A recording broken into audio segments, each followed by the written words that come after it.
Hello, Mark here. Just before we get into the episode, just a quick message to apologise for my audio quality. Something went a bit awry and I didn't catch it during the recording. So I hope you can deal with it this episode. It's not too bad. I've tried to fix it as best I can. Anyway, let's get on with it, shall we? Now. Coming now. Coming now. Live in your ears. Should have done this before. It's the Pushing Buttons podcast with your hosts, Minky Lodel and Josp Jenkins. What are you eating? I should have done this before because there's only 2 left in the packet, which means they're really low in the packet. Are those rich teas? It's rich tea. Probably the worst biscuit to just eat bareback. No, I'm not. It's a tea dipper, and that's what's happening. Okay, that's all right. Just be careful because that guy's going to shrivel up. No. Real quick. It's a myth. It's not a myth. No, it isn't. Nah, I reckon you couldn't submerge that for much longer than 5 seconds. Here's the thing about rich tea and digestive as a comparison. Both great with a cup of tea. As dippers, rich tea is a one dipper. It's not a hobnob. Don't go mad. But you're going to do that one dip. It's going to soak it up and it's going to be delicious. All you need. The problem with a digestive is it crumbles and breaks up. So even if it's still like a whole biscuit, you've got a load of sludge at the bottom because it's always breaking apart. Are you saying you don't get any of that with a rich tea? And also you're a very swift dunker. You're barely. I mean, it's a very in and out job with you. Like I say, it's not a hobnob. Yeah, I mean, you're barely dunking it. So I mean, I'm not surprised it's not turning to mulch, which is what happens when I dunk of rich tea. Also, we recently started ranking biscuits in the Sons of Pitches, and Mide brought out. Well, he started talking about the rich tea finger, which is a biscuit I had never experienced before. Yeah, I'm guessing you have. Are you familiar with the rich tea finger? So it's basically a rich tea biscuit, but finger shaped. Yeah, it tastes the same. Yeah, but I'd never experienced it in that shape before. For instance, just then, I'm not using a particularly wide bone china mug, so actually dunking the whole biscuit wasn't possible. I had to go with the half snap. So with the finger, snap. If you are a dipper, the finger's prime. Okay, but that's good to. Oh, they're not too sweet as well. No, they're not too sweet. They're just, I don't know. It's just, I think it's the consistency and the substance that I'm just not really okay with. Me and Lorna, because we don't really ever have biscuits or any kind of like snacks or treats in the house. If we do, it's stuff we've baked because we do quite a lot of baking. And we've said that we should potentially bake some like nice after something to have with your cup of tea. Yeah. But I don't know what that would be. Not like a cookie that's got like chocolate and stuff in, but something that you can bake at home that's good with a cup of tea. We're thinking maybe like a granola bar. Granola bar, flapjack. Flapjack. If you do want something sort of a little bit more of a sweet treat, you can do a caramel shortbread. Oh, or that's next tier. That is. If you want a sort of cakey thing that's not full on cake that you put butter on, make a tea brack. A who now? A tea brack. Tea brack. You soak like currants and raisins in tea overnight, and then you make like a sponge cake with them. Basically, it's really nice. Ooh, that does sound really good. And then you just do it in a loaf pan, cut it in slice, butter it. Delicious. So is it? Oh, butter it. So is it sort of in that kind of sweet spot between bread and cake? Yeah. It's not bread. It's more cake than bread. Okay, it's like a fruit cake. Yeah, it's closer to a fruit cake than anything. Okay, that's good to know. I'll have to have a think about all this. It was a good podcast last week. I enjoyed it a lot, and it was great to have them on. Hopefully, we can get more guests on in the future. We've got some plans to get some more, but like we've said in the past, give us a shout if there's anyone that you'd like us to get on. But without further ado, I think it should probably tuck in with a pearly knife and fork into the next episode of Pushing Buttons. Mark, what do you say? I say yes. Here we go.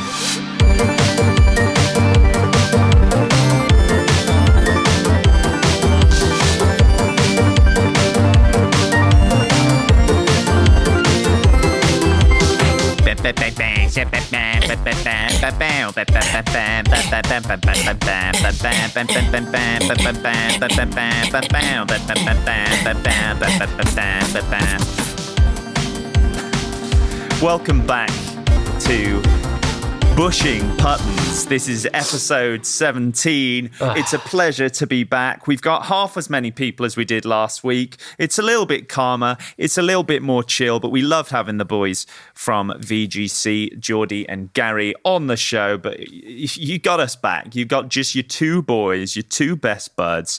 This is Joey B, J Bell speaking to you right now. And on the other end of the airways, I'll tell you who we got. We've got the Lord of the Laughs. We've got Mark Liedell. Never ever been called that before. It's great. Cheers, man. I was trying out my sort of like, I don't know, just like that intro hype guy, but I definitely need to get better at it. So maybe next week I'll try again and I'll do better. Cool. All right. Episode 17, baby. Let's go. Did you know? I've got a straight up fact for you. Okay. We have a new MVL. We have a new most valuable listener. And it's our friend of the show, friend in real life, general good guy. It's Jiggy. Jiggy! Wait, you're telling me he's dethroned Lawal? He's dethroned. He has. Although, admittedly, I don't know how. I think you have. I'll tell you how. I think you actually have the knowledge on this. Basically, Jiggy did this. He's got this great blog that we've talked about on the show before. He basically did a Facebook post talking about a blog post, and obviously we gave him a shout out and his review of Hades out on the show. So he did a Facebook post and he mentioned us in it and tagged our Facebook page in it, and it got in excess of 6 likes, which means that 5 people saw the post and liked it. So there you go. So proof, if proof be need be. Exactly. And in my books, that means we have a brand new MVL. So Jiggy, here is your personalised jingle. 1, 2, 3. Jiggy just get jetty. I would play some Betty. Could beat you in any race. Yep, that's correct. Jiggy just get jetty. Games he's finished plenty. And wipe that smile off your face. Wipe that smile off your face. Jiggy Josky Jetty, everybody. You're like sort of headbanging. Definitely suggests that you know that it's just going to be another like synthwave banger. Well, it's either going to be like pop world extravaganza or just absolute like John Wick. Yeah. Oh, it's my favourite. Yeah, if you can't tell by that, basically he hasn't written it as we record. Yeah. So usually we pretend that we've heard it and then it's great.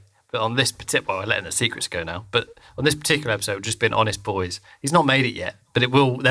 You would have heard it. Oh yeah, it's going to be great. And Jiggy, when you hear it, you're going to be like, "Oh, can I get that MP3? It's sick." Oh, mate, it's sick. I really appreciate the jingle. It's sick. So now, if you'd like to dethrone Jiggy as MVL. And get your own jingle, your very own bespoke, personalised jingle, you know what to do. All you have to do is tell 5 people in any way, shape or form about this podcast, spread the word, tag us in the post, do whatever you have to do to let us know that you've done it. And you can be our brand new MVL, the most valued listener. Sorry, Lawal, you have been dethroned, but you're still a heck of a good guy. Can't disagree with that. No, you can't. I've done a remix of Lawal's jingle, actually. Have you? Well, I got a little bit excited and just like, because when I was, listening, sometimes you need to like loop a section just to like listen in and like listen to what you're tweaking. I hear you, yeah. And I accidentally looped this section. I was like, well, this is banging. So I like copied and pasted it and then was just like, well, I have to finish this now. That's the like, start of all good remixes, isn't it? Just a genuine mistake. Yeah. So maybe as a little farewell to Lawal as the MVL, I'll just stick it at the end of the podcast. As I was just going to say that. Let's play us out with your Lawal remix. And now you've said it, you reminded me. You did actually send me this the other day, and it's excellent. So look forward to the end of that just means all of you listeners, you have to listen to the end. You're not allowed to skip. You just have to listen all the way through. That's how it works. So we're going to start the week as we always do. Mark, my dear, sweet, angelic boy, what have you been playing this past week? It's not really changed too much from last week, in all honesty. Dota 2, as always. Killing Floor 2, really enjoying that, and all the sort of Spooktober skins and things, like a big old pumpkin on your head, a little like voodoo doll on your back, and stuff like that. All of the games are doing it at the moment, aren't they? Yeah, it's just good fun. It's silly, and it's a great game. Another one is I've played Dawn of War 2 co-op before, and it's really not good.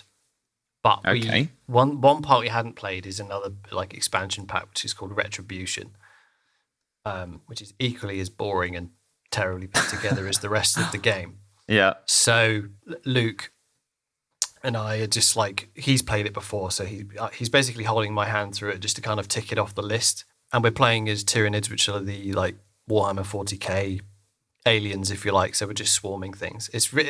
I've made it sound more fun than it is. It's really dull. I'm finding it hard to think of anything of merit in that game. So yeah, that's happening very slowly. And I've had a little dribble in Rocket League again with a few friends, including Jiggy. Again, that's a very just on and off game.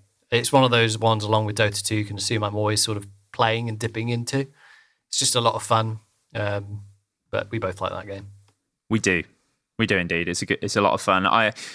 My issue with it was that I didn't play it enough, and all of my friends, including you, got much better at it than me. And when I tried to play it again, when you had all got good at it, I was embarrassed on a frequent basis. So I thought, you know what, I'm going to have to bow out. Maybe one day I'll put myself into a little Rocket League boot camp and actually get good at it. But I just couldn't get the flying down to a T, and I need to spend some time on it. Yeah, I mean, none of us, apart from Jiggy, none of us can really fly. I have a few things down, which means I can actually get up towards the ball. I don't necessarily hit it every time. And if I do, it's pretty directionless, but like it's a pretty huge learning curve. I just recommend just jumping into some not free play, but like 3v3s online and just play in like non-ranked. And then maybe like play with Jiggy, because he'll just teach you a few things, because, you know, that's useful. Yeah, that's true. But yeah, no, play it. We want to play. So like, yeah. The issue is there's just so many games out there at the moment. Are you done with your list of stuff you've been playing recently? Just before I pretty much. I guess I'm still playing Forza 7, but like that's fine. Okay, it's okay. And also I would just say, Mark, I was listening to everything you just said, but I have some breaking news for you, which I will say after what I've been playing this week. But suspense! I know, right? There hasn't been a lot. That's how you do a show.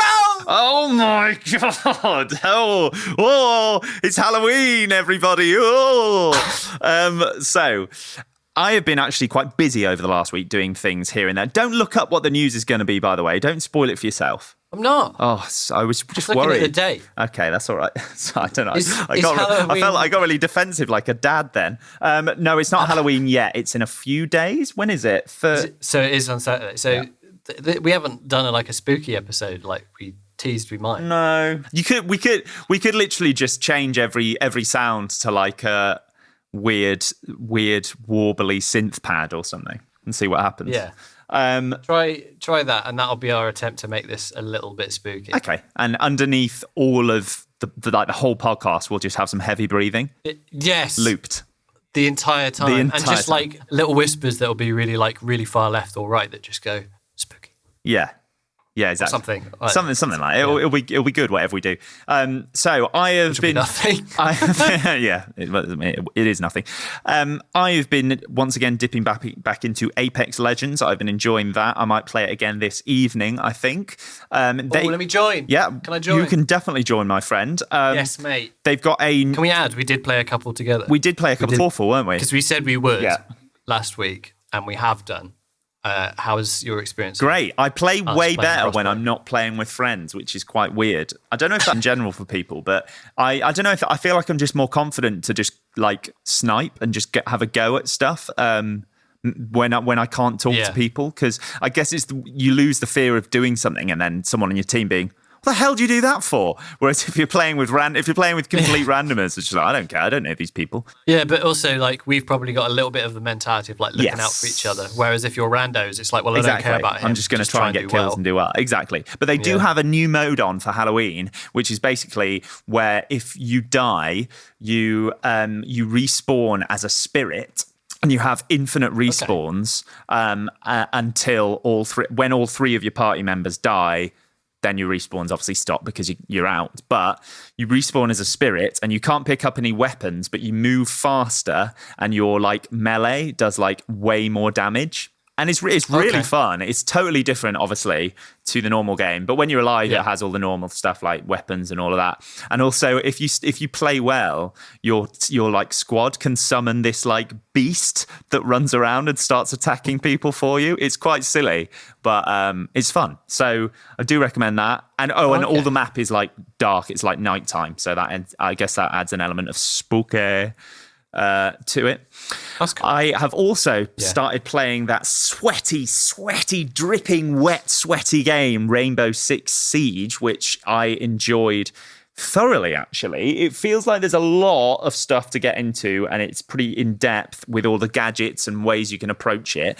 I reckon if I got a squad of 5 people who are down to clown to go into that game and wreak havoc, I think that could be really fun. I played it a little bit with Joe Hines, my good friend, and we had a lot of fun with it. It is hard, and it has some of those classic sort of Tom Clancy, Ubisoft, Splinter Cell-esque elements with little gadgets and things you can do, and sending little remote cameras under doors to look at stuff. It's good, but I can imagine if we took the step to like ranked, it would get a little bit out of hand. But yeah, a lot of fun. I enjoy that, and I want to play more of it. I don't know if it's cross-plat though, Mark. I literally just looked it up and it isn't. It's on Xbox and PC, but that's a shame. Cross-play. I mean, that doesn't surprise me because it is a game that the esports world takes incredibly seriously. And I suppose ranked cross-play with PC might be a little bit, the sort of weighting on that might not be entirely fair. But with a lot of these games, I just think they should allow you to just play. If it's unranked, what's the harm? Just like let you play with people on all consoles. And then if it's ranked, I understand it. Yeah. I played a little bit of Cricket 19 as I'm a big cricket fan, and holy hell, that game. So basically it was free on Game Pass, and I've never experienced a buggier game in my life. It is hilarious. Oh, really? Yeah, it's genuinely... Who makes it? Genuinely hilarious. It's I think they're an Australian company, but I might be totally wrong. But it's not... So it's not EA or 2K? No, not at all. It's they're called like, what are they called? Red... it's a funny game, and when you actually get into the game itself, it's quite fun to bat and bowl. Big Ant Studios, they're called. Big Ant Studios. Yeah, I mean, they're an Australian video game developer based in Melbourne. Playing the game itself, while it is buggy, is actually really fun to just smack the ball all over the place. But oh my word, the like menus and everything around the game is trash and like barely works, and like just like things won't load when they should, and it takes like 5 minutes to change a player in your team, and it's awful. But when you get into the game, a lot of fun. So if you like cricket or sports games, it's free on Game Pass, so give it a go. But it's a shame because if it worked well, I would probably play it more. And the final one is Among Us, which is obviously taking the world by storm. I've been playing it with my friends from home. I think we're dipping into it again tomorrow night. It's one of those sort of galvanizing games where people who aren't gamers will play it just because it's a really fun way of chatting and having a laugh. And my friends from home, we used to play Mafia a lot when we got together, like in a big group. So it's a nice way of sort of carrying on that tradition online. And I know you've played it a little bit, haven't you? Yeah, I've not had the opportunity to play it with like a full like group of friends yet. Partially because like the sort of faddiness is like past. Yeah. But also I've got like different groups of friends in different Discords and places. So like it wouldn't like neither group would be 10 if that makes sense unless we pulled some people together. Yes. So it's just never happened, which is a shame because I love like social deduction games. They're great. And like just the stupidity that can come from that when like someone is, just absolute on something and has got it into their head that like that person. Oh, you know what I mean? And it's like, usually great it's fun. usually based on very little evidence, and it's just a feeling as well, which is always the funniest time. Yeah. I have a 100% success rate as the imposter. I thought I'd just drop that. I've do I. only been the imposter once, and I won because I sabotaged the O2. And nobody fixed it. So I just won. Brilliant. Everyone was like, what the hell happened? And everyone was like, oh, I was doing my task and couldn't be bothered to go fix the O2. And I won. It was excellent.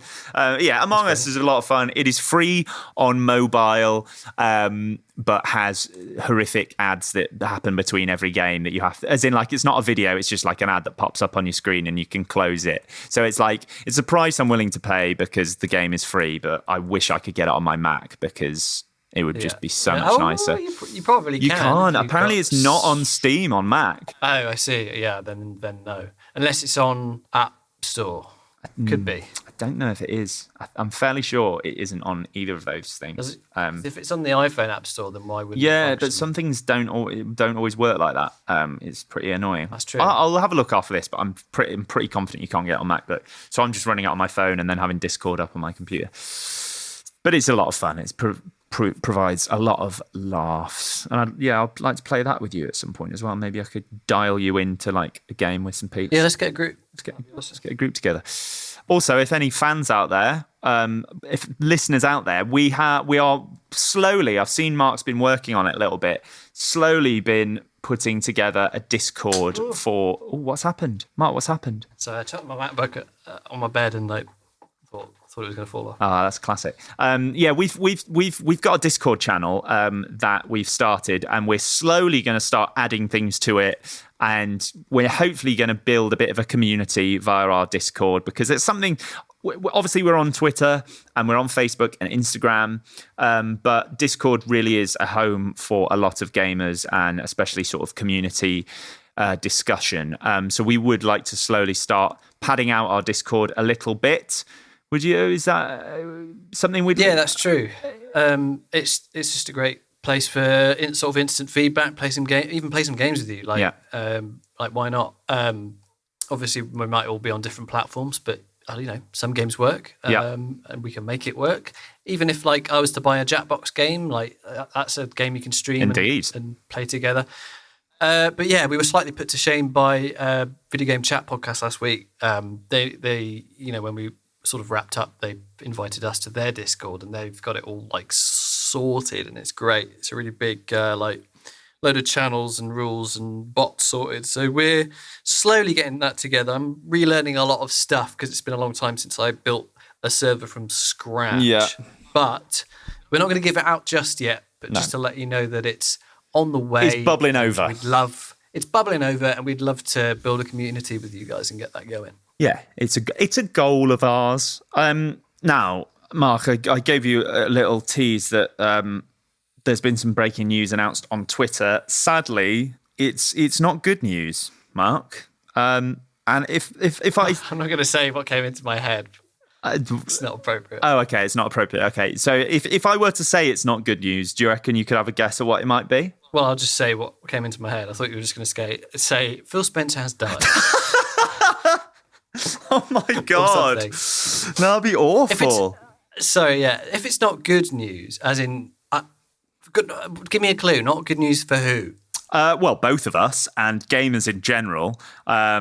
It's disappointing news. Is it a delay? It is a delay. Is it a delay on a console? No. Is it a delay on a game? Yes. I feel like this is Guess Who all of a sudden. Yes, it is a delay on a game. Does he wear glasses? It can't be Cyberpunk again, can it? It can, and it is. It isn't. You're kidding. Mark, You're genuinely kidding. Cyberpunk have. So this is our first piece of news for you all. Cyberpunk have put out a post saying, "Hey everyone, today we've decided to move the release of Cyberpunk 2077 by 21 days. The new release date is December 10th. Most likely there are many emotions and questions in your head, so first and foremost, please accept our humble apologies. The biggest challenge for us right now is shipping the game on current gen, next gen, and PC at the same time. which requires us to prepare and test 9 versions of it.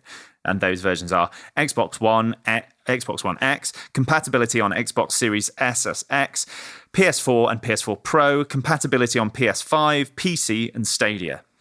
While working from home, since Cyberpunk 27 evolved towards almost being a next-gen title somewhere along the way, we need to make sure everything works well and every version runs smoothly. We're aware that it might seem unrealistic when someone says that 21 days can make any difference in such a massive and complex game, but they really do. Some of you might also be wondering what these words mean in light of us saying we achieved Gold Master some time ago.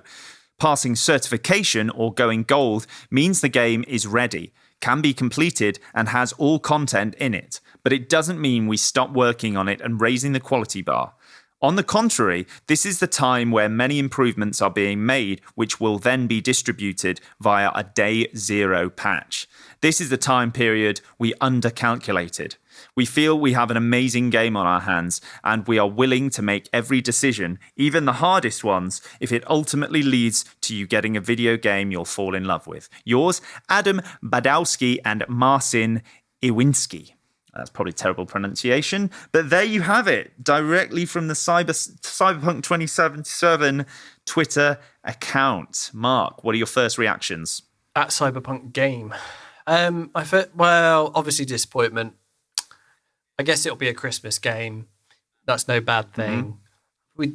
We tend to have a little bit more free time at the moment anyway, so like it'll be a Christmas game. Yes. That's kind of fine.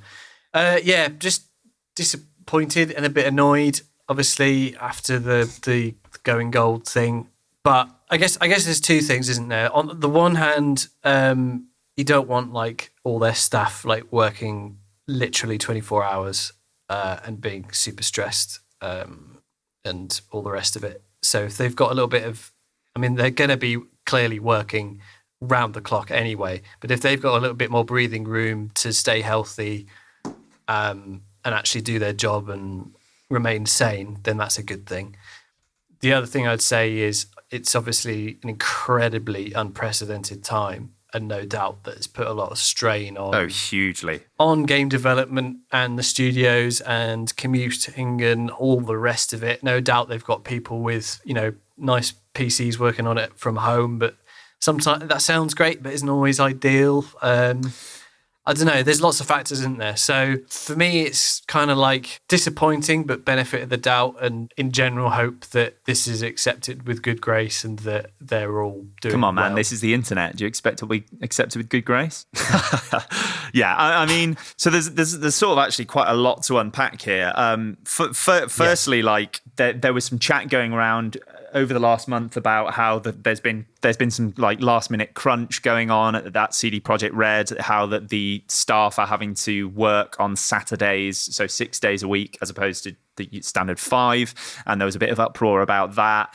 But there was also some parts of the community just saying, like, you know what, that's video games for you. That happens at every single studio, and it's, sort of unavoidable. But, people having to work 6 days a week is not ideal by any stretch of the imagination. And you can only imagine that things are going to get even more intense now that it's going to be delayed another 21 days, I think it was. Yeah. But, it will all lead to a better game. And a game, it is always good to delay a game because you don't want to launch a broken game. You don't want to launch a game with hundreds of bugs that are just going to make reviewers say, it's a shame. It would be a good game, but it doesn't work. The other stuff that's sort of going on is what that will now mean for the next-gen consoles. I think a lot of the... For me personally, if I was going to get an Xbox Series X around release, which I don't know if I am yet, or either console yet, based on both launch lineups, really, I would be really excited to have Cyberpunk on a next-gen console really early doors. Say if I wasn't that jazzed about the PS5 lineup, or, there's pretty much a lack thereof of an Xbox Series X lineup, I would be like, yes, well, at least I've got Cyberpunk to really show off this new system. Now, in the month of November, there isn't really, apart from Assassin's Creed Valhalla, there isn't really a big new game to show off that console. And Cyberpunk, for me, was really filling hole, even though it wasn't a next-gen game, although from that Twitter post they're saying it's sort of become that during the sort of production process. Now, not having Cyberpunk in that week one launch cycle is actually quite a big deal. But I have also seen on Twitter some people are saying that, so Ryan McCaffrey, who is I think he works for IGN, he's big in the Xbox community, has said, that sound you hear is Ubisoft breathing a huge sigh of relief that more people are going to pick up Assassin's Creed Valhalla for their new next-gen console now while they wait for Cyberpunk, because they were actually releasing in the same week originally. So I think, and Cyberpunk will have obviously, well, I mean, I say obviously, there's thousands of huge fans of Assassin's Creed out there, but you'd expect Cyberpunk to be the sort of critically better received game. And yeah, even though the two games aren't that obviously exactly the same, they are both open world games with RPG elements. So I think, people will probably pick up Assassin's Creed in the meantime. I will not and wouldn't do if I was a console gamer. No, well, I'm not an Assassin's Creed guy. I'm not an Assassin's Creed guy. But you know, there might have been people that would have thought, if I'm picking one of the two, I'm picking Cyberpunk, whereas now the choice is kind of taken away from them. Yeah, it's sad. I like I said to you recently, I think a couple of podcasts back, with these Night City wires, every time one happened, it was sort of like, oh yes, oh my god, shit, Cyberpunk's coming out soon. I can't wait for this game, and sort of like rekindling that fire. And yeah, just a shame, because I was I put it on my birthday list, which is in a couple of weeks. I'm going to hit the big 3-0 on November 13th. Hint, hint, listeners, if you want to send any gifts. And I put it on my birthday list, and I was like, yes, I'm going to have this on my birthday. I cannot wait to slip on Cyberpunk 2077 and enjoy myself. But now that's not going to happen. It is a big shame, but let's just hope it makes the game all the better for it, I guess. I get another point that's in this, what do you want to call it, statement, is the fact that there are 9 versions of it. Yeah. Because we're in that cross-gen situation. That's another thing that we don't think about, and they've made that clear. So that's that's mind-boggling. This game probably 40 hours minimum if you absolutely ran through the storyline or something. Who knows? Yeah, it's nuts. It's a lot of content to test and comb through. Yeah, and to do it 9 times. You've got to imagine that a lot of the crunch and the time that they need now is that those game testers working all day just testing, because like you said, how huge these worlds are, to test it on 9 different consoles. What a nightmare. And especially if one of the consoles is Stadia, which I can only assume runs it like garbage. So that must be horrific to test. But there's a top comment from Dr. Disrespect. If you don't know. Is a sort of, he streams as this character called Dr. Disrespect, who's a sort of synthwave 80s mullet wearing mad character. Anyway, and he's just said, and I'll do my best Dr. Disrespect, which is going to be bad, but he's just commented saying, watching from a distance, gripping the leather gloves, staring out the window of a 165th floor executive suite from the building I own. I'll be waiting. That's great, because he's obviously psyched for it, because he's got the whole like synthwave 80s aesthetic as does the game. So I mean, it sounds as though there are some sort of prominent figures that are all for it, and the reaction to delays in general has sort of got better over time, because I think people are slowly realizing it is for good reasons, but it's always disappointing and it's a weird time. There's a lot of factors, isn't there? Oh, hugely. So that's the first piece of news. It's rare we get a barn breaking boy. Yes, exactly. Out of nowhere. So that's the first piece. I'm going to hand it over to you now, Mark. Okay. So the second thing is today, presumably Sony sent out PlayStation 5s earlier in the week, maybe even earlier in the month. Mm-hmm. The embargo on some of this stuff is being lifted today. So on YouTube, we're starting to see like first impressions, and it's primarily unboxings, to be honest with you. I was searching for more solid content to sort of, yummy down, but it's mainly people just unboxing it and going, oh, here's the manual. And if we take and we remove this, that's the controller. And it's just stuff like that. Oh, it's big. Oh, it's heavy. Basically, there's embargoes so they're only allowed to talk about certain things on certain days. But basically, the console's massive. People seem to really like the controller. They showed how you can mount the little base station. Go away, Siri. I've activated Siri somehow. Go away. Siri. You can somehow, like you clip it on and you can mount it horizontally, or you just put a little screw in and it goes. Like, there's not a lot to see. But the fact is that, like we saw with Xbox, it's out now. It's in people's hands. No doubt they've already been playing, whatever they've been given to play on it, including that Astro's Playroom thing.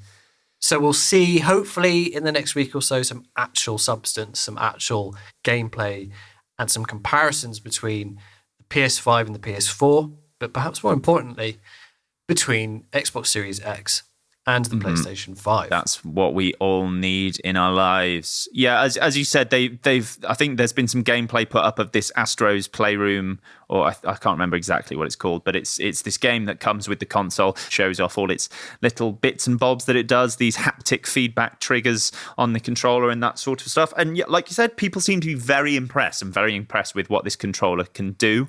But I suppose the jury's out as to whether other publishers and developers will use these features, or it will just be used in these Sony first party games, which is tends to be more what happens. And similar with like Nintendo stuff, that is the first party developers that really make the most of these bits and bobs, the little features in the controllers. But we shall see. Yeah. The next thing is Kotaku.com has put out a article on the Oculus Quest 2.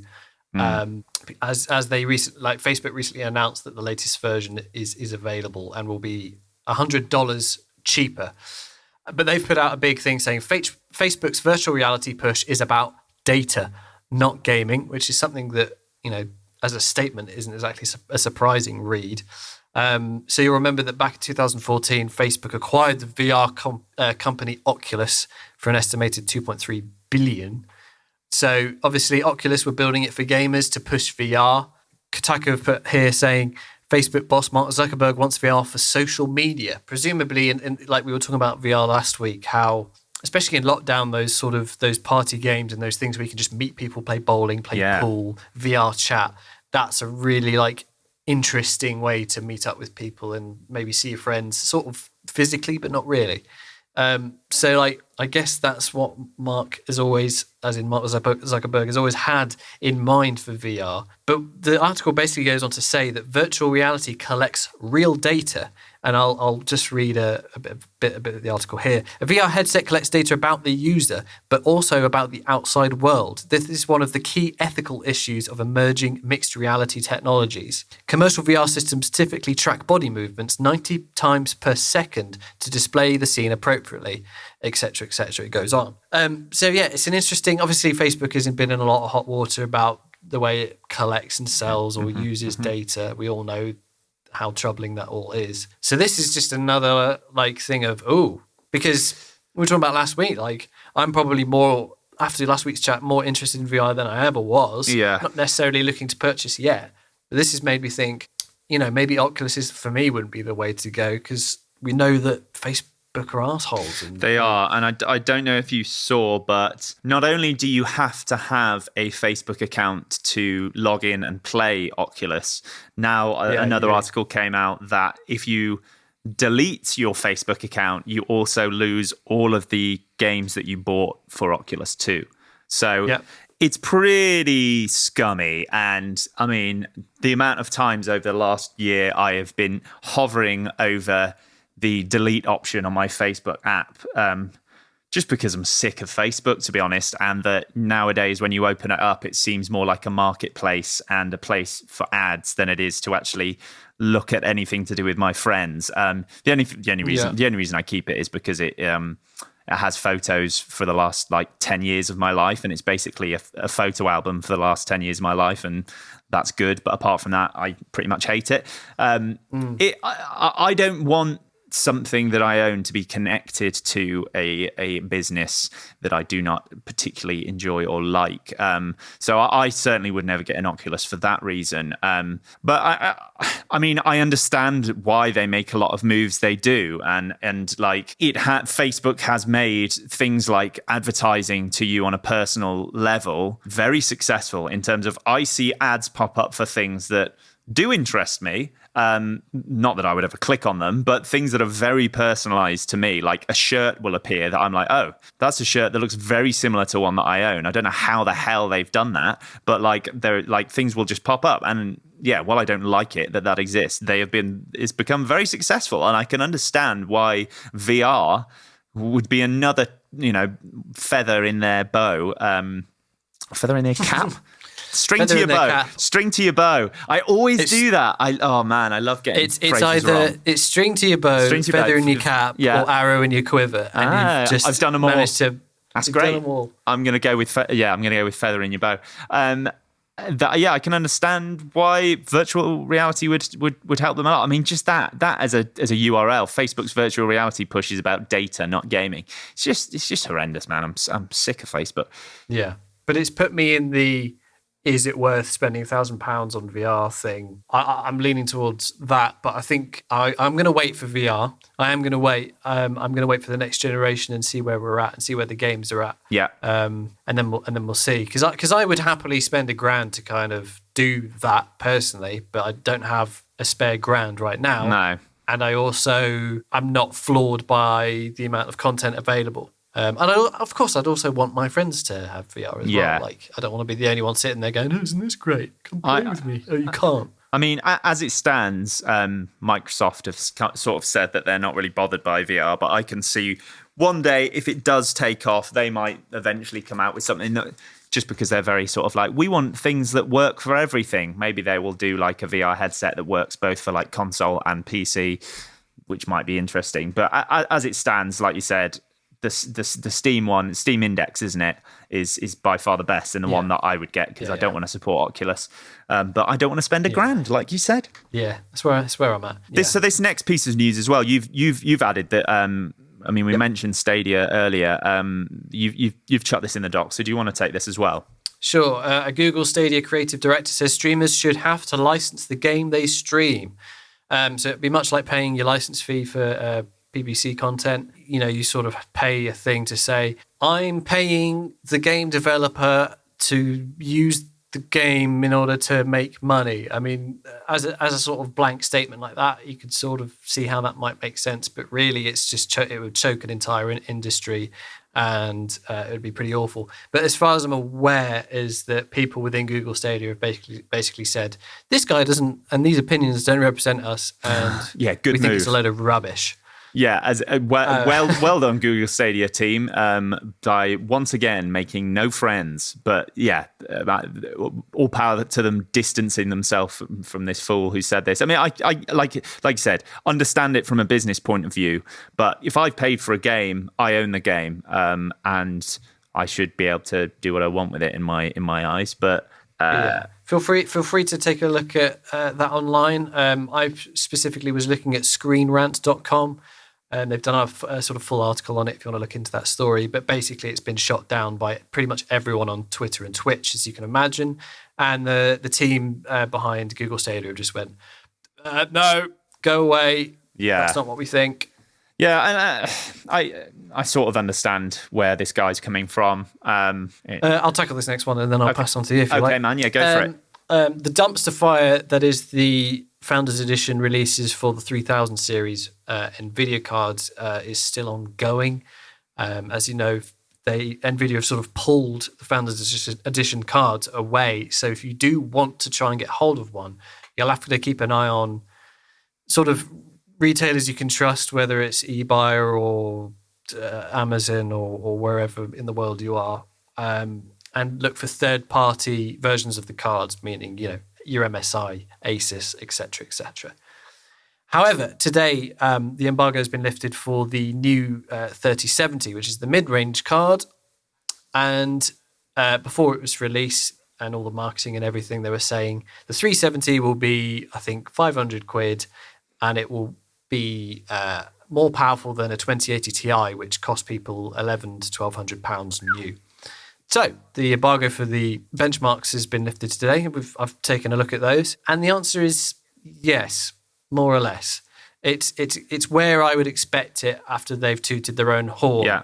So, is it more powerful than a 2080 Ti? You ask. In some games, yes, but mostly it's on par / just below. Okay. Which is exactly what I would expect. As always, you just take a little whack of salt with their statement, and what you end up with is something that's more or less true. So it's very impressive. 500 quid. You're getting something that's sort of more or less on par with the 2080 Ti, which was over $1,000. Yeah. But whether you can get hold of one or not, I've no idea. So do you think it was a shrewd, the sort of costing of it, a shrewd business maneuver to sort of tempt console gamers towards PC gaming? And if so, do you think it will be successful considering these benchmarks? No, not really. I think it's more to do with when they brought out the 20 series. Ray tracing in real time was brand new. You couldn't really do that. Yeah. The ray tracing core idea was new. So it was a new technology. It was going to be more expensive. But what they've done is obviously the cards are more capable and all the ray tracing technology is obviously far more available and they've been working on it and therefore it's cheaper. So no doubt they've probably gone cheaper again to kind of, it'll be to compete with AMD because even though we don't have the benchmarks just yet, might have them very soon, we don't necessarily know what their price point to performance is going to be. So lower the cost, compete with AMD, you can market it as just as good as the previous series for way less money. And in terms of the whole console gaming thing, obviously that's taking a lot of the limelight. So if they're able to come out and say, you can get something that's the same quality as the top card for half the money, that's something that, just brings a little bit more interest over. I don't think it's a direct competition thing, because I think if you're in console gaming land and you're in those ecosystems and you don't know how to build a PC or you're scared of building a PC, you're not immediately going to go, oh, wait a minute, something about a graphics card's come out. I must build you know what I mean? You would have previously had interest or been building up towards it, saving money. Yeah. It's one of those things. So it's more to do with the availability of the technology and their direct competition with AMD GPUs. Okay. So next piece of news, a sort of little teaser snippet thing, kind of paired with an announcement for a live action Assassin's Creed series has appeared, being produced by Netflix. And if you listen very hard, you can hear all of the people that wanted this. Oh, it's silence. Brilliant. I don't have anything to say about this. I'm not really a fan I'm not really big into Assassin's Creed. However, what I will say is that so far, Netflix have made some good video game adaptations. So interested to see how they get on with it. Hopefully it's better than the piss poor Assassin's Creed film. Yes. It's a 10-second teaser clip showing the Assassin's Creed logo over the Netflix N. So there's nothing... It's very clearly early stages. Like you say, they've absolutely smashed it with Castlevania and The Witcher in particular. So it's one of those things of, I don't care for the Assassin's Creed series. I left it after getting halfway through 3. I was just like, I'm done with this. Yeah. Never liked the look of any of the new ones that came out afterwards. So interest in it as a series, as a sort of, Assassin's Creed world, don't care. But if it's on Netflix, I'll give it a watch. And obviously, if they do another grand job, then good for them, good for Ubisoft. So we'll just have to see, won't we? We'll see. There's actually more shortly. We're going to talk about another video game adaptations, but we'll get to that shortly. Next up, I don't know if people have seen it. This is just a very quick one for me because I'm a Star Wars nerd. Xbox have announced that they're selling a limited edition Star Wars Mandalorian controller, and I like it a lot. It's got it's sort of silver and Mandalorian armor looking, and comes with a little charging stand, and it's got a little baby Yoda on the back of it. So as a fan of that show and Star Wars in general, I quite like it. It's sort of reminiscent of back in the 360 days. They were doing like limited edition stuff of everything, and you could get like a SpongeBob 360. It was mad. And actually, I think they did like a solid gold C-3PO themed one at one point. But yeah, go and have a look at it if you're interested in that kind of thing. I am, because I'm a nerd, but I think it looks nice. Anything to say about it, Mark? It looks all right. I tend to not personally go in for like special edition consoles and controllers and things. Like, you can get the Switch Joy-Cons Yes. with like Zelda on them or something like that. I don't know. I'm the same, to be honest. I've never I never bought go them. in for that. I've never bought them just Yeah. because they slap an extra 20 quid on the price. And for me, I'm just like, well, it's not going to change the way I play a game. So what's the point? Yeah, but it looks fine. They've done some nice weathering on it to make it look like battle worn. Few decals. Armor. Few decals. But again, I probably wouldn't go in for it. But hey, I'm sure there will be people with cash to burn that will get it. Next isn't really news, but more of just sort of there's been Phil Spencer's been out there doing various interviews, and every interviewer asks him about the Bethesda deal, and basically trying to get out of him whether or not he can confirm or deny whether or not Bethesda games are going to be exclusive to Xbox. And he sort of has been acknowledging that he wants the game. He doesn't want to limit people from playing games that are owned by Xbox, which is sort of the thing he's always said. But his phrasing has sort of been, there are going to be so many ways for people to be involved with the Xbox ecosystem, whether it's on an Xbox, whether it's via Project X Cloud, or all of these ways that you can play it, whether it's by Game Pass Ultimate for PC. He's saying that he won't need to put the games on PS5 because there are going to be so many ways for people to play the games via Game Pass. There's also been some rumors flying around that Xbox are thinking about doing some kind of, stick that you would put inside of your HDMI port on your TV, similar to your sort of Amazon Fire Stick or Google Chromecast, that when you put it in, it'll just load up the Xbox UI, but all you're paying for is the stick and Game Pass. And it'll be streaming based. So there's so many ways that Xbox are thinking of bringing Game Pass to whatever screen you've got it. Phil's sort of saying, we don't necessarily need to put it on PS5. But again, he isn't confirming any of this. He's sort of saying, we just want to make sure that the Xbox ecosystem is out there in as many places as possible, and then we won't need to put it on PS5 or Switch or whatever it is. There was a rumor a while ago about them even bringing Game Pass to Nintendo Switch, which again could be something that we see in the future. Who knows? Yeah, like we said previously, Microsoft are playing very nicely with Nintendo, like in recent months, which is sort of an interesting relationship. So that could definitely be a thing. I don't know how the games would run, but then again, 2021, some sort of 4K Switch coming out. Who knows? Like, that's all in the dark because Nintendo don't tell us shit. No. So, but there's just been so many stuff. I mean, it could be a financial year thing, but there's been so many things coming out recently about Nintendo doing things up until, is it the end of April or the end of March? Just a bit like, because obviously the Mario 35 and the 3D All Stars is only available until the end of April, I think it is. Yeah, something stupid. And there's other. They've just announced that the original Fire Emblem that only came out in Japan is now they've done a region, a Europe and US translation region for it, and that as well is only available until April 31st. So all of these signs are pointing towards what the hell is happening on April 31st. Surely on the 1st of May, something is happening with Nintendo. So who knows? It might be that Microsoft have bought Nintendo and they're putting out a Switch, but we'll see. Yeah. Well, maybe Nintendo are just dipping out the console game and becoming a developer, and like genuinely, like they're being so coy. Yeah. Who knows? I mean, I'm going to go back to the Bethesda thing. My prediction is that Bethesda perhaps don't want to limit specifically the Elder Scrolls and put that out on everything. So they're probably in chats with that. I expect. What's their star game called? Starfield. I never remember the name. I expect Starfield, because we have, no real concept of what that is. Whereas with Elder Scrolls, we can kind of have a guess at least what it will be like. Starfield will be Xbox exclusive and, be on PC. Yeah. That'd be my big guess. As for all the other games, who knows? Things like Doom and Deathloop are already coming out everywhere, and I don't know. That'd be my guess. Yeah, new IPs fighting basically. over. Yeah, I reckon they're fighting over Elder Scrolls. Is primarily why he's not really seeing any details. But I think Starfield will be Microsoft only. Yeah, and there's also something about space RPGs that just seems to fit with Xbox quite well, because I'm basing that basically on Mass Effect being Xbox exclusive for a little while.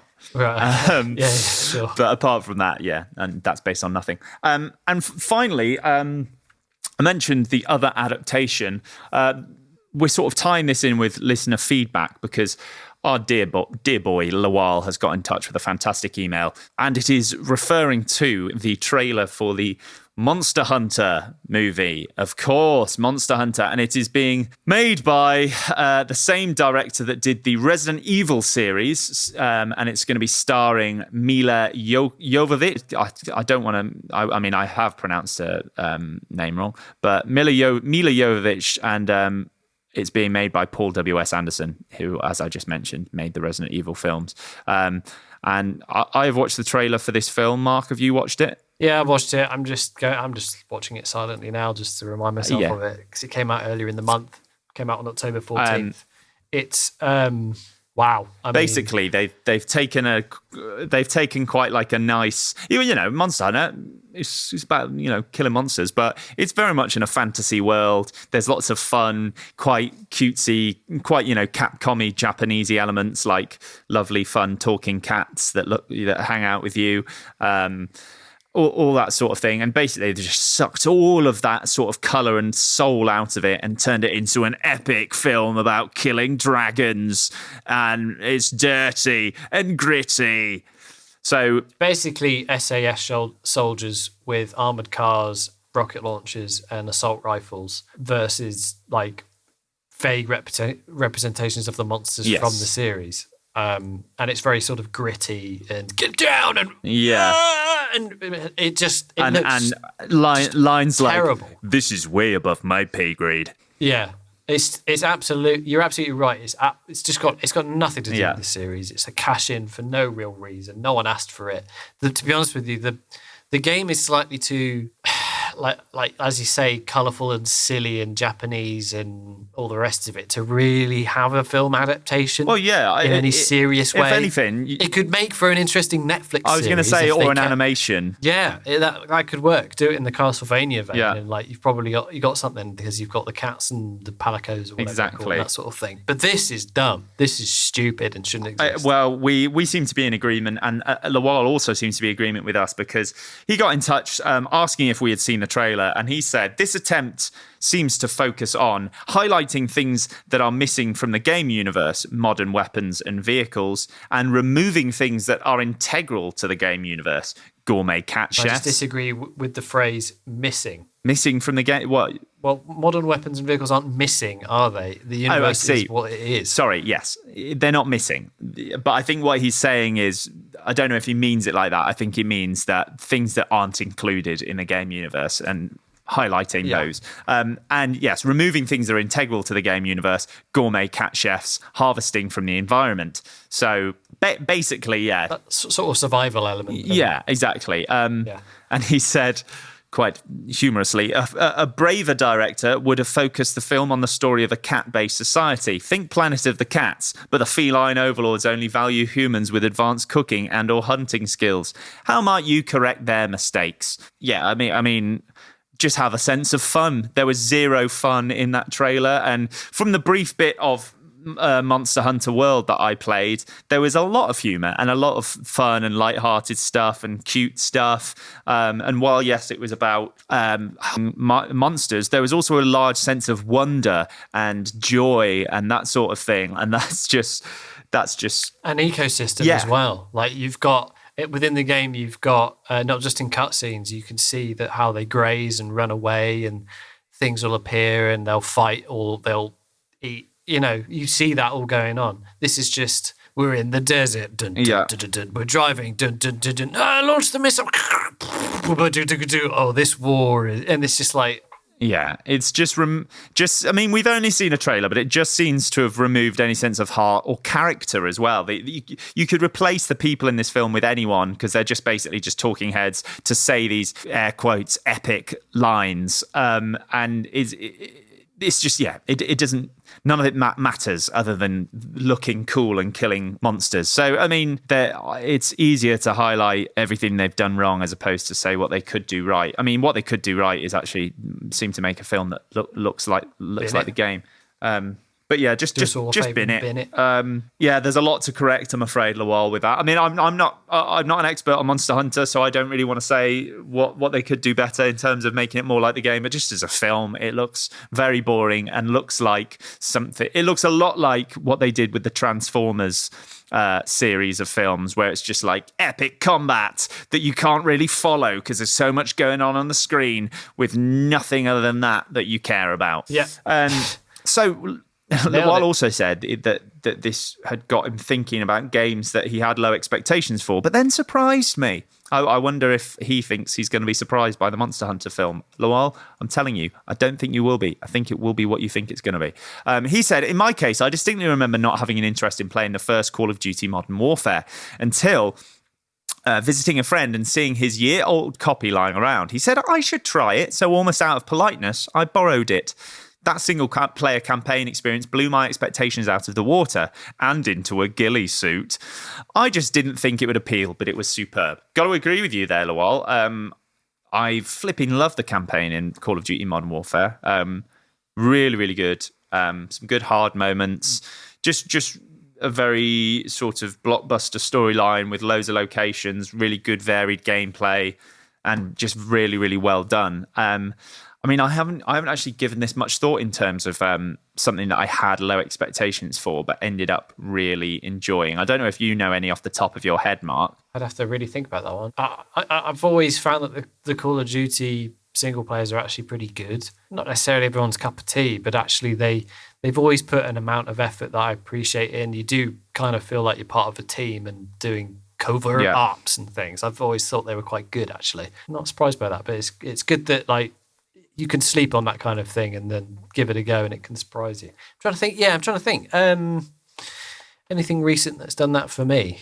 Crikey. I mean, not being a huge like fantasy setting guy, I think I'd probably, and you're going to love this, probably wasn't, having not experienced any of the other games, I wasn't expecting much from Skyrim. I was thinking I wasn't going to enjoy it, but then ended up thoroughly enjoying that. Similarly, The Witcher 3, I'm like I said, just not hugely into those sort of medieval or just general high fantasy style of games, but ended up really, really, really enjoying them. But again, those are two games that are just very critically well thought of, so I suppose they aren't a huge surprise. Yeah, but I suppose if you have the mindset of this isn't really my thing, I don't know what I'm going to make of this, and you come into it and go, oh, I had a really great time, that counts. Yeah, definitely. Yeah. I mean, I would say in general, I'm quite a cautious gamer, and so in someone who doesn't really invest in things that I don't already know I'm going to enjoy it, just purely for financial reasons. Like, I don't have enough money to spend money on games that I don't think I'm going to like. So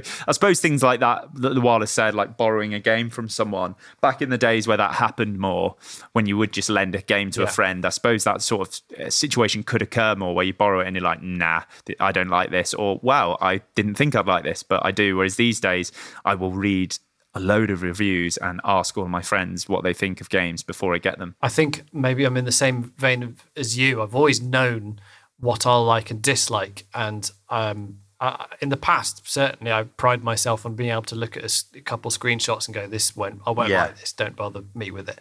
And I think I could probably still do that. To be honest with you, look at something and go, this. I'm glad you're enjoying it, but it isn't for me. Do you know what I mean?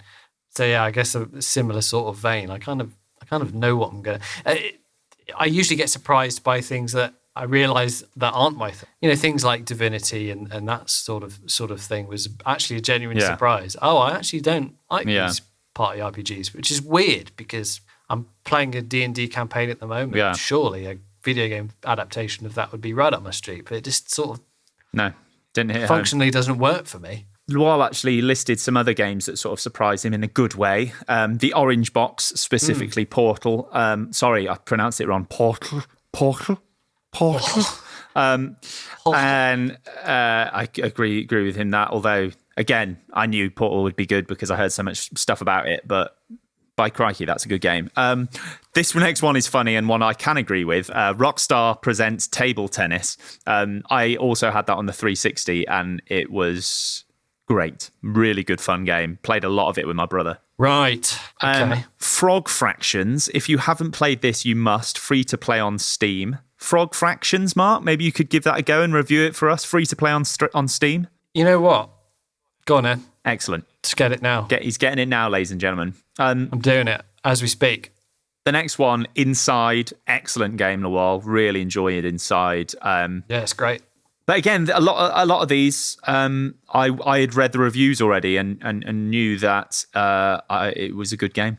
The entire Pro Evolution Soccer series, but starting from 4, challenging but hugely rewarding, he says.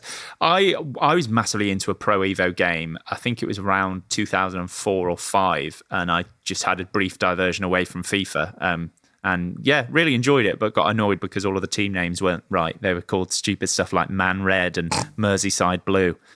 And then The Witcher. Can I just say on the Steam page, this looks awful. You're still going to get it though, because it's free, and you're going to. I'm doing it for a while, not for me. This looks shocking. And finally, he said The Witcher 3 and Gwent, which again, I agree with you. Didn't think it was going to be my sort of thing, just because I played a lot of fantasy games, and I've said this a lot. Not my ideal setting. Much more of a space guy. I like stuff set in space.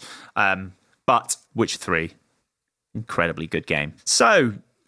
I can give you an example, actually, of something that surprised me. Yeah, go on then. If you like. Yeah. Extremely recent. That would be Dead Cells. Great. Because graphically, it didn't really look like my thing. I'm not big on pixel art, especially if it looks very spritey. Yeah. I can't really be bothered with it. But actually, it's really good fun. The animations really give the game character.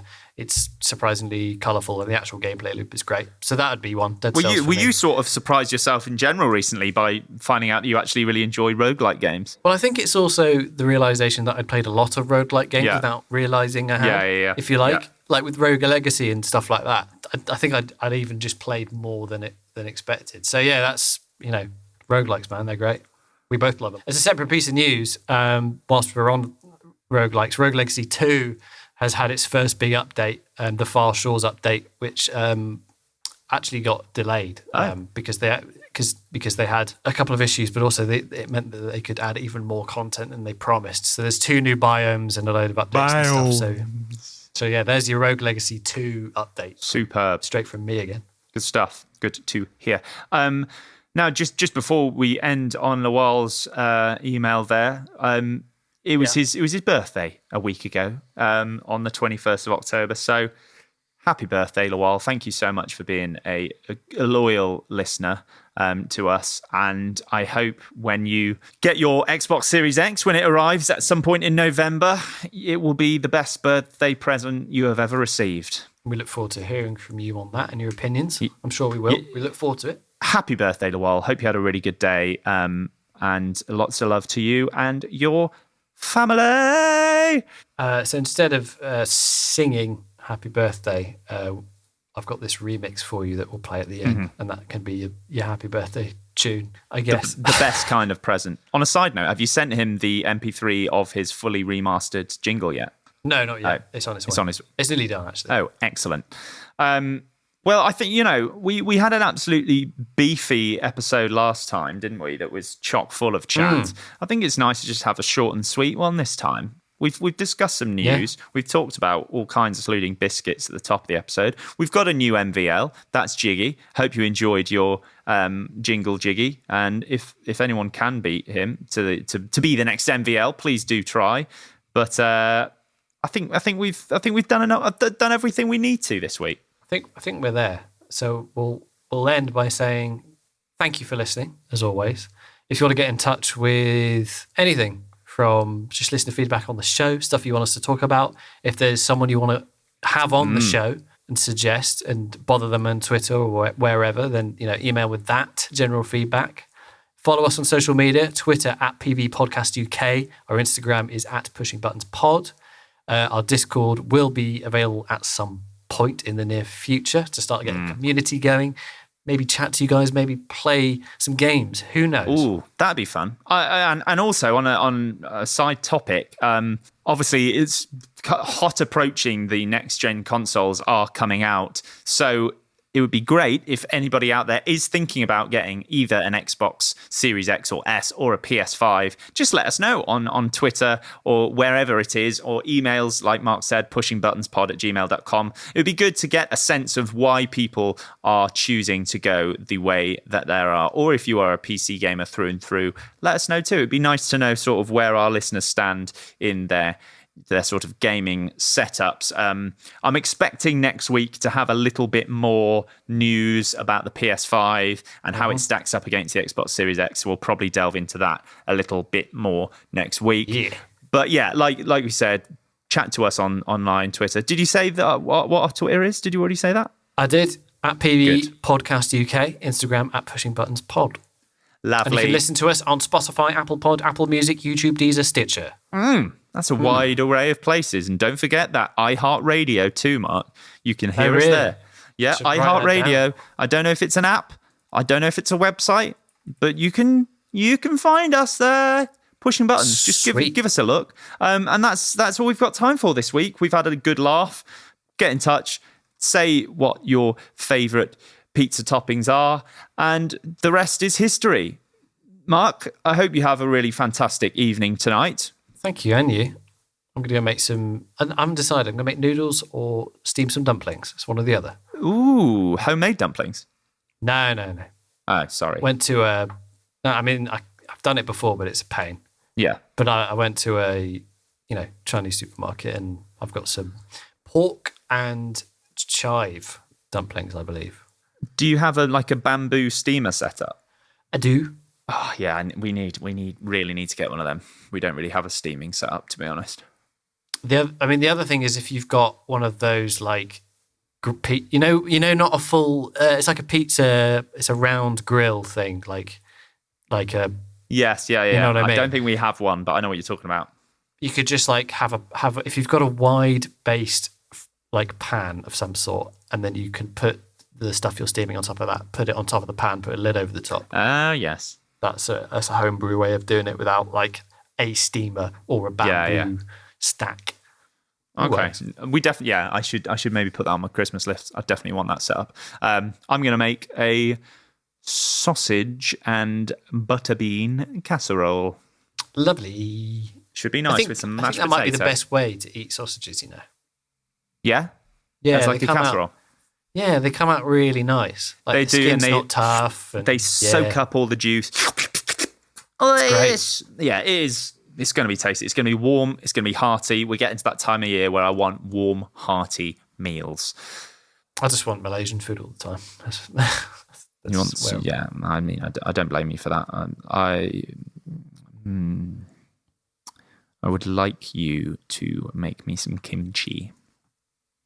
Next time I go to Market of China,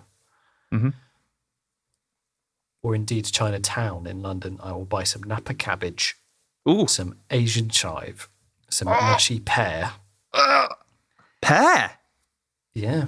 Oh. And the other accoutrement that I've forgotten that you need, and I will make some gochujang. No, that's no. Actually, no. You might be right. My brain's gone on how to make it. I've got South Korean chili powder or chili flakes. Yeah, but you obviously need a lot of salt. Mm-hmm. Radish is good. Oh yeah, well. I bet. But I need to. Yeah, I can do that again. The only problem is with kimchi is that even when I've put it in a properly well sealed Tupperware box and put that Tupperware box in a bag, your milk and anything else in the fridge will taste of kimchi. Oh, that is grim. It's a why shame. South Koreans actually have a kimchi fridge. Oh, really? Yeah, they'll have a separate little fridge for kimchi because it permeates.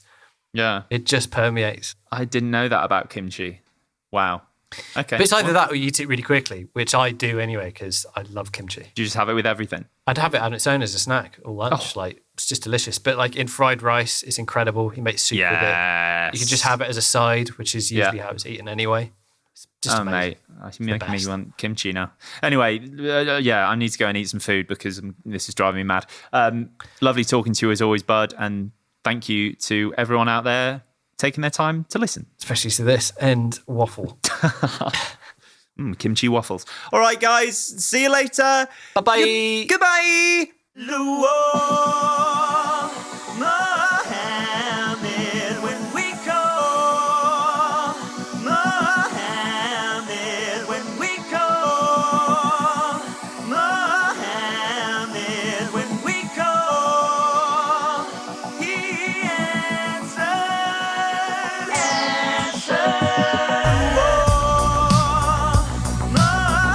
Mohammed, when we call Mohammed, when we call, when we call, when we call Mohammed, when we call Mohammed, when we call Mohammed, when we call, when we call, when we call, he answers. Luo, Luo, when Luo,